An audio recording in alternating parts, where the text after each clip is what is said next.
Hey guys, Desolator Magic here, and I'm re-recording this whole video because I got way too technical with this. I've seen other people break this down pretty good on forums and stuff and whatever. I breezed through what they said. It's only about half accurate. This isn't exactly my specialty, but I'm not exactly new to this stuff, let's put it that way. So, people have been talking about mythicmarkets.com. It's where they appear to let you buy an ownership share, even though that's not true, in like stuff like 1994 sealed booster boxes, Alpha Lotuses, old comic books, sports memorabilia I think they got. But if you actually look into, I guess, what they're calling a statement, I would have said it's a prospectus, but reading through it, it's clearly not. I'd almost call it a disclosure, but this is a great time to mention, I'm not like an SEC securities expert. I'm not an investment expert. I have been in the Bitcoin world forever. I know currency exchanges. I know tax law. I know international stuff. I know a lot of the real practical, like on the ground stuff, but when it comes to this corporate crap, I know balance sheets, valuations, quarterly statements, all that stuff, that's easy to me. But this investment specific stuff and SEC stuff and ownership shares and what you call it and all that, not really my specialty. So take everything I say in this video totally as like an opinion. It's just my assessment. It's my take, my opinion on what I think they're saying. If you want absolute clarity, you're going to have to get it from them. Contact the company and ask them any questions. I am not like necessarily an accurate source for facts in this. Yes, I'm saying that so that they don't sue me. Let me just warn you, Mythic Markets, I'm not someone you want to sue. I do not play nice. I would flip this shit on you so quick it would be called DesolatorsMythicMarkets.com. You know what you're about. You know what a complete and utter scam this would appear to be, in my opinion. Don't even spend the lawyer's fees trying to go after people like me, okay? Everybody online is bashing on you. You've got about a couple months to a year to do an exit scam and see in the Caribbean before the SEC shoves a microscope up your ass and liquidates all your assets and puts you in jail. Once again, in my opinion, that's what I think will happen. They got this bullshit approved from some shell company that already has approval. It's really convoluted. Basically, it's North Capital Private Securities. They're a member of FINRA and SIPC. They're in Salt Lake City. This company operates out of California, but they're registered in Delaware. People are like, that's super sketchy. Literally everybody does that. Are you kidding me? It's an LLC thing. Delaware has some weird laws. Just trust me, you want your LLC to technically be in Delaware. Literally the least shady thing about all of this. Okay, so to break this down and summarize it, instead of my 31-minute video that I just deleted because nobody's going to listen to it, right on the front page, 1994 booster boxes. They got Antiquities, something, I can't read that, Legends, The Dark, and Fallen Empires, all sealed. The offering is $55,000. I guarantee that's about 10% above because, you know, they need a acquisition fee and operating expense and whatever. Glorified finder's fee, it's bullshit, but they got to make money. I mean, they would literally make nothing if it's worth 50 grand and they sell it for 50 grand. That's not how a company works. So not even going to throw them under the bus for that. That said, I mean, buy it on a 2% credit card. There's your margin. I mean, I'll try not to put too much of how I do business into this because let's just say it's a little better. So the big one everybody's talking about, it's sold out. Alpha Black Lotus, 123 investors. The share price is $45 and the offering amount was $90,000, even though its valuation was like $79. So it's $11,000 fee right off the bat. I'm not just doing that math in my head. They literally disclose this on a chart. I mean, the SEC is like very particular about how you do this stuff. So are you buying a direct voting share ownership asset, whatever, of this object? Absolutely not. You are not. Nope. Let's see. Where's my favorite way they described it? Let me find this real quick. Oh, I'm going to shout out some individual lines because I, of course, didn't take notes. Investors should be advised and aware that the company does not expect to generate revenue until 2021. They're going to launch something called a fan club experience, which I thought they also like referred to the shares as. By the way, you won't find the word like asset or fund or balance or anything anywhere in this because that ain't what it's about. Ownership stake? No, you won't find that term anywhere in this unless it's followed by not. So let me just say, okay, the closest that we can get to what I would interpret this as is when the Green Bay Packers, Lambeau Field, the whole thing, one of the very few, if not only, NFL teams in America that is not privately owned by some billionaire. It is publicly owned. I don't know if it's a nonprofit or if it's owned by the city. I actually don't know how that works, but they did do like a fundraiser thing where they sold like representative shares, so you could say I'm an owner of the Green Bay Packers, and it was like $100 a share or something like that. But it was like a non-controlling, non-voting, not necessarily liquid shares. You know, they did all this bullshit to be like, you don't really actually own it. It's like a representative like thing where it is a share, but it isn't, and you kind of own it, but you kind of don't, and really you just don't. But everybody was cool with it because, I mean, it was more like, hey, I got this sealed certificate that says I'm an owner. It doesn't have my name on it, just says a serial number. I can resell this. Like, that's kind of how they, I wouldn't say got away with it. They were upfront in public about what this was. It was a glorified fundraiser, and you can legally say I am a partial owner. It's just you can't go and request, like, the resale of it, like, directly, or you can't liquidate it, or maybe you can, but it's going to be some bullshit 25%, you know, liquidation thing. So basically, let's just say it wasn't like buying stocks in a company, you know, where you're like a partial voting controlling owner, ta-da. This ain't Shark Tank, okay? This ain't I'm offering you blah, blah, blah for a 25% stake in the company. I now own 25% of your assets no matter what they're valued at and when. That ain't what Mythic Markets is selling. That ain't what the Packers were selling, okay? So that's the closest I can get in the real world. As far as how much of a bullshit scam this is, now we got to go to the gold sellers, okay? That's where I would compare them to in that. The whole you own it but we'll hold it gold thing is not good. To say the least, it's not good. Okay, so you got some vault out in New York, they got a bunch of gold bars and they want to sell you actual ownership, actual shares, actual like partial fractional assets of the gold that's in their vault. You own it, which is not what they're doing.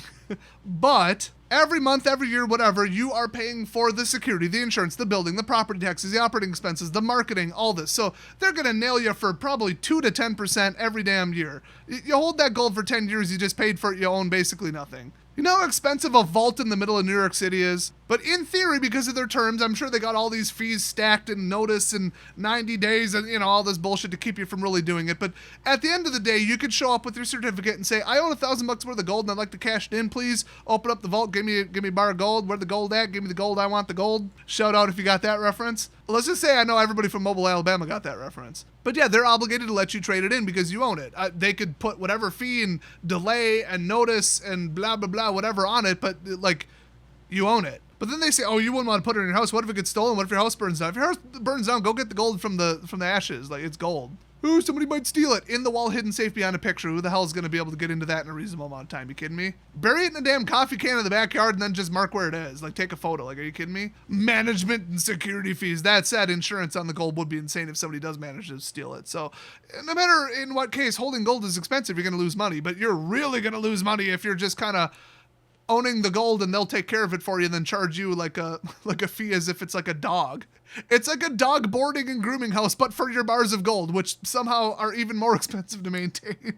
Guys, with these companies, just don't. Just come on. Let me just go off on a little tangent right now. Don't listen to Rush Limbaugh and all these like far-right extremist scammers that are like, you need to buy gold because Obama is going to crash the economy. If you live in Venezuela and you think your currency is about to go to shit, first of all, congratulations, you were right. Secondly, buy gold because nobody gives a shit about Venezuela, okay? The rest of the world's gonna keep on, you know, spinning, and you can just sell your gold to some European. There you go. You just sheltered yourself from an economic collapse. If in America the economy collapsed, the whole flippin' world's going with it, okay? The best use for gold if society and the economy collapses in the US is to throw it at somebody breaking into your house with guns to steal your food and your weapons and your family members. You better hope you can take that bread, shave it in a cheese shredder and put it on your sandwich and it'll taste pretty good because that's about the only use for gold if the US economy collapses. Do not buy gold. It is a stupid, toxic bullshit asset. That said, if you think gold's gonna go up in the next 5 years, yeah, buy it. So, preppers, no. Investors, yes. Just saying.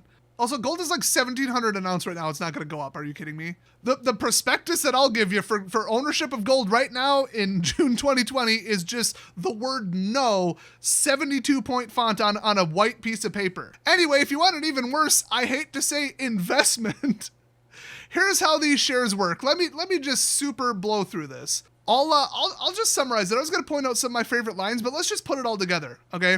They intend to own and start, God, I keep wanting to call it funds or assets. Series. They have to legally call them series and like experiences and all this other horseshit weasel words. They intend to have 12 to 15 offerings or whatever per year. But they don't guarantee it. They might not. And they'd also, they are legally obligated to warn you that they've only been in operation for 2 years. They don't see themselves being profitable until at least 2021. Their current business model is not profitable. You're almost guaranteed to incur fees. The fees will be charged directly to any balances that you have. I don't think I can even legally call them balances, but you get it. Share value, maybe? Is that a thing? I don't know. If one series, which actually you can call an asset in this case, if one asset and its accompanying series goes up, but another one goes down, they could take money from the one that went up to pay off the one that went down, and they're going to retroactively charge a fee for the money they borrowed to prop up the balance on the one that went down. In the meantime, they're going to retroactively charge interest directly to the shareholders. Also, if they want to, oh God, what did it say? Let's see. Open another building, marketing expense, go to a trade show, set up a booth, pay for this, that, or the other thing. The one thing I didn't see was owner's draw, salary, any of that. There might be different laws about that, but if I were to just take what I know about nonprofit organizations, there's just a window that you can reasonably get away with. It might apply to LLCs too. I don't know. But wait a minute, 12 to 15 per year, they sold, God, I can't even say the word sold, because they fucking didn't. The series representing the asset they took your money for the Lotus was an $11,000 fee. They're going to do 12 to 15 per year, and they're all worth about that much. Oh, wait a minute, that's only like $100,000 per year. Their entire company, all marketing expenses, IT expenses, their website, the platform, the legal fees for setting up the SEC filing, that's all going to be $100,000 a year. Really? But they warn you in this that it's not. If they incur basically any expense of any kind that's an operating expense or whatever they deem to be an operating expense, it's coming straight off the shares. Boom. Also, they intend to set up a secondary marketplace where you can sell your shares to other people, but also they want to warn you about 8 times in this document that they might not. They are under no obligation to do it, and they might not do it. What if you want to liquidate it back to them? You want to sell the share back to them? What are the fees associated with that? Oh my God, are you ready for this one? Buckle up. Just in your head, take a guess. Take a guess what value you think you're gonna get, or either how big the fee is, or what the value is. Either end of it. You buy $1,000 worth of Alpha Lotus shares, and then you want to sell them. What are they gonna give you back on this thing that they also warn you is not a particularly liquid asset? It is not intended to be seen as one. Another one of my favorite lines. While you're thinking about it, I found another of my favorite lines. I should have just copied and pasted these in notepads. So I don't have to refine them. Also, the broker must be registered in that state. We do not know whether our securities will be registered or exempt under the laws of any states. What the f***? Maybe they're selling a registered asset. Maybe they aren't. Maybe it's illegal in all 50 states. I don't know. Who knows? You don't own a voting control. You don't own controlling interest in what is done with the asset. If it goes up, you can't tell them to sell it. You can't stop them from taking the profits and moving it to a different fund to cover the losses. I already said that one, but damn, oh my gosh. So I don't fully understand this sentence, but the way I'm reading it is it's 30%. I'll just read it to you. So there may be significant state blue sky law, which I've never heard of, restrictions on the ability of investors to sell and on purchasers to buy our interests, especially if they never set up a marketplace. In addition, Tier 2 of Regulation A limits qualified resales of our interests to 30% of the aggregate offering price of a particular offering. So that doesn't say, oh, you want to liquidate it to us directly 30% because we're legally obligated to, but like maybe that's what that says. You know what I mean? It sounds to me like they can't allow more than 30% of the shares to be sold, though. Like if they do set up a marketplace, I can't imagine why that would be. To me, it just sounds like your out is 30%. I could be completely misinterpreting that. Then they want to remind you again, investors should consider the resale market for our securities to be limited. Yeah, it doesn't exist. They said that on the front page of the website. Investors may be unable to resell their securities, or they may be unable to resell them without the significant expense of state registration or qualification, or opinions to our satisfaction that no such registration or qualification is required. I think that's all just, you might be able to sell it in your state, and you might not because it might have been illegal in the first place, but we're going to sell it to you anyway. I guess it's up to you to find out. They openly say multiple times the only way that they're going to make money is by setting up a fan club experience, which will be like basically a museum to show off. They even use the word museum, by the way, to show off the assets and then like charge a ticket price or something. I guess I'm extrapolating. But basically, unless they do that, this is not sustainable as their business model sits right now, and they can almost guarantee you they won't be profitable until 2021 or later. I mean, it's a bold section header. The company does not expect to generate revenues or launch fan club experiences until 2021.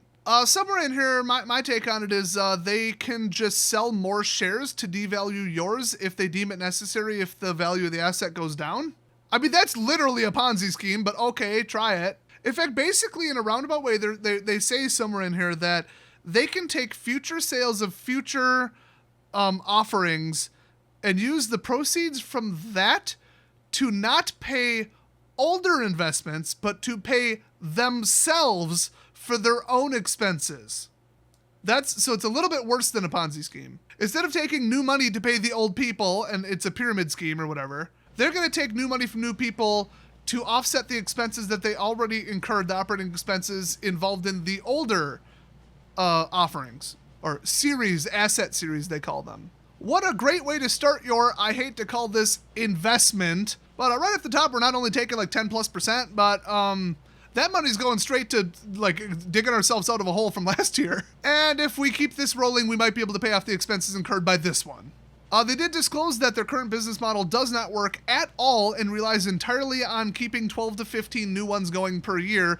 On top of that, they want to disclose that even then, most of their money is going to come from some kind of fan club experience that they're going to try to promote in the future. But if they want to set up a booth somewhere or promote it or market it anyway, they're going to expense it directly to the share value. If the owner of the company takes a shit and doesn't like the toilet, he's going to buy a new one and charge you for it, okay? I smell a bankruptcy/SEC shutdown/exit scam. One of the three are going to happen.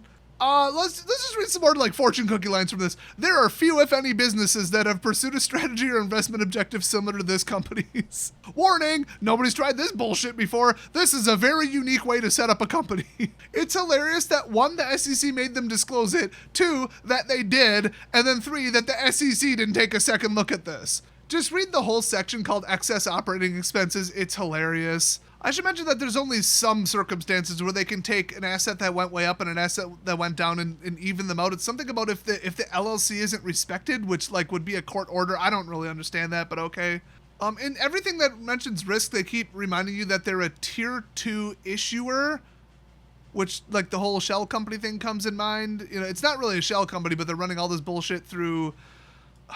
What would they be called? Like the actual securities sales go through North Capital Private Securities. So they're just like the issuer, which is like, and then they're also the asset owner. So it's like this weird loop that to me sounds like it can't possibly be legal, but okay. I mean, I don't know. I guess if you wanted to sell shares in gold and your company didn't want to dick around with all the SEC security bullshit, then you just hire a third party to do it and then it loops back to you. Like that, I guess that makes sense. That's like sending your shit to Amazon and then they sell it for you, warehouse it for you, and ship it for you. It's like you're hiring a third party to do the third party stuff that you don't want to do. Like that actually kind of makes sense. This is still one giant scam and some serious bullshit and you're going to lose money. Just to clear that up. Oh, well, here we go. If federal tax laws change, you're screwed. If there's a cyber attack, you're screwed. If our platform malfunctions in any way, you're screwed. It just goes on and on and on and on, and it gets funnier with every line.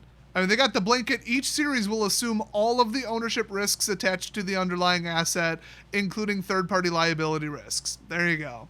Well, then to reiterate, this would be a loss to the series and in turn adversely affect the value of the series and would negatively impact the ability to make distributions. In other words, get your money out. So I guess the best way I could describe this, because I still don't get how any of this is like they're selling you a share, but you control nothing and own nothing and can't like do anything. I guess because you can't have 10% of the people demand it gets sold and then it's not up for votes because it's not a stock. You're almost like buying a share in this company and then the security is managed by the security seller, so you're going through them. But then all decisions to do with the value or anything and the shares or whatever are controlled entirely by this company. So it's not really like an investment the way you would think of it. It's some weird roundabout thing where you have like no rights, no way to sell it. Like, for example, to compare it, it's not a commercial bond. You don't really own a stake or have a liability owed to you or any kind of lien against a company. It's like enough of something to get away with the SEC filing, but it's still enough of nothing that you have no rights, no way to ditch it, and can't liquidate it, and they may never set up a secondary market, and all the money's going to come from something other than the value. Like, holy shit, is this convoluted and terrible. It's just terrible. It's absolutely terrible. So, do I want to absolutely dump on LSV because I hate him? Yes, because he promoted this bullshit. Do I want to dump on LSV because he doesn't have he didn't read this entire thing and have a vast knowledge of investments and all this bullshit? No. Did LSV get warned for the last couple, at least weeks about what a fucking scam this is and still do nothing about it? Yes. So guess where I'm going to land this one? You, LSV. Who's that, Asian dude who's on all the podcasts that will shill, any product or service in the entire geek industry to just, maintain living where he does? Yeah, that's the vibe I'm getting from LSV at this point. I mean, here's the disclosure. Can he just lean back on, I don't know, guys. I don't own the company. I'm just being paid to promote it. Absolutely, legally he can. Morally, can he? Hell no. Is he gonna get a backlash from the community? Well, the answer is already yes. Anybody promoting this because they kind of fell for it and they just looked on the surface for 5 minutes and were like, oh, that looks cool. You could partially own a stake in it, and if it goes up, you make money. Oh, that's nice. Cool.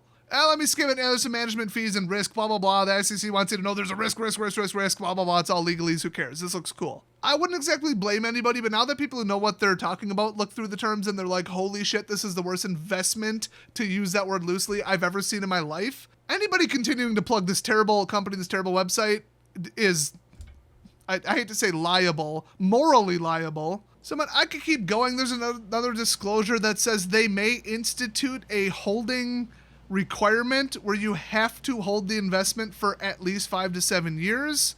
That's under the like liquidity or lack thereof disclosure. So even if they have a way to sell them or a public traded market that they might make at some point, they still might make you hold it for a certain amount of time.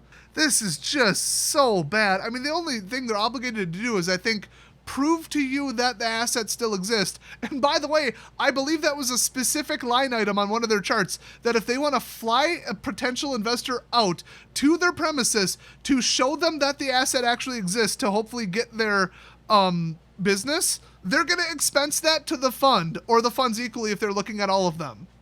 Oh wait, I called it a fund again. A series. It's not a fund. It would be a fund if this wasn't complete bullshit. So if they want to fly out, their brother, their cousin, their family, maybe around Christmas, and then just kind of give them a tour, look at all this cool shit I got. Hey, you should invest in it. Boom! Marketing expense. Bill it to the shareholders. Your balance or your funds paid in or your share interest or whatever the hell they want to call it will go down like daily. I mean, holy shit. I mean, the upfront fees are insane. It's like 11 or 12% or something. Oh my God. They claim it's a 7.5% commission on gross, but they charge 11,000 on something worth 90. So, or no, something worth 79. That ain't 7.5%. Oh wait, that's the amount just going to the broker. That's North Capital Private Securities. The rest of it's going to the company out in California that filed in Delaware. It gets worse the more I read it. I'm not even interested in reading more of this bullshit. Here, summary for you. Stay away from this fucking scam. There's my simple assessment, the TLDR right there. But yeah, thanks for everybody who got some high entertainment value out of this, like I did, just with how it just gets worse with every line you read. This really makes me not want to launch any kind of magic venture. I actually was going to launch something pretty huge, but after this and the monthly magic box and just bad after bad after bad, just nah. Too many scammers in this community. I know people would trust me, but like it would have such a bad connotation. And make sure you hit that subscribe button so you'll hear the news story on when this guy exits scams and heads to Costa Rica. Or when the SEC puts his dog up for auction, because this guy's gonna get absolutely Hell, I'll go to the sheriff's auction. I'll go out buy some of his lawn furniture. I'll help pay off all the dumbasses who invested in this bullshit. Who, by the way, in case I didn't mention it in this version of the video, are not obligated to be paid first because they're not actual shareholders, they're not bondholders, they're not stockholders. That's normally how bankruptcy liquidations go, is those people get paid off first, even before financiers, like financial institutions, that's down a tier. But that's not who you are in this case. If they borrowed $100,000 to start up this company from a bank, guess who's getting paid before you do? Just saying. Okay, I shouldn't say this guy's gonna lose lawn furniture if it's an LLC, but if the SEC is like, you know what, you went a little far, we're gonna dissolve your LLC and hold you personally responsible, yeah, let's just say it's been known to happen. It's not a guarantee, but I hope whoever's behind this loses everything they own and are in debt forever. Because it's a scam and they deserve it, they know it, this is bullshit. This person. Notice I could look at their commercial filing and say who's behind this, but YouTube has rules against that despite it being public information. But you can look up the LLC filing yourself. Anyway, have a nice day, guys. I'll see you next video. I really should make spoiler videos at some point.